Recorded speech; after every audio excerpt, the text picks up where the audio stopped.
讲到台语内面有真侪外来语，甚至华语内面有真侪语词、真侪语法是受到台语的影响，而且这款现象也拖对别个国家去，这代表讲语言是会变动，也会传播。咱做伙来看这个现象。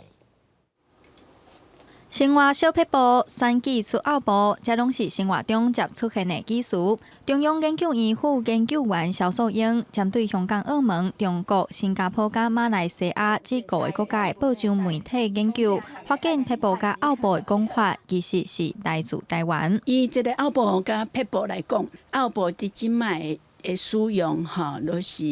个人看会出来是基本上就是咱台湾的影响，因为就是个用这个引号啦吼，也是后壁个挂号一个说明。 肖素英整理2014年到2020年的报纸资料，发现香港、澳门、马来西亚拢有出现奥步的使用，而且大部分拢是伫选举的新闻。另外，像是走路，其实嘛是受到台语的影响。走路伫华语，即摆人讲跑路嘛吼，跑路其实伫华语内底。 本来伊的意思就是真正常，真正常的就是敢像跑步啊，伫车路顶头，迄个真啊即款的。但是甲伊当作是讲要去逃亡啦吼，也是讲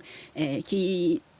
人个要迄个笑吼，要微笑还是啥货吼，即种用法就是受到咱台语的即个走路的影响。 这篇报道将肖素英教授的研究资料重新整理发表，背后的团队是来自中研院创立的科学知识网站。这篇文章团队平均爱用1-2个月的时间采访，要将深奥的学术论文用轻松的方式和民众理解。那我们从这个生活经验出发，然后再把老师的研究，然后我们会把它拆解成不同的，可能有一些是图像的方式，有一些是解说的方式。 然后有一些是可能老师的转述，那透过这些不同的叙述方式，然后重新把它整理一篇可能是很好被理解的报道。为肖素英教授的研究资料，会当看出台语对现代华语其实有部分的影响。肖素英嘛讲，除了流行词的使用，生活中嘛爱定讲，对这个语言的保存甲推广，才真正有帮助。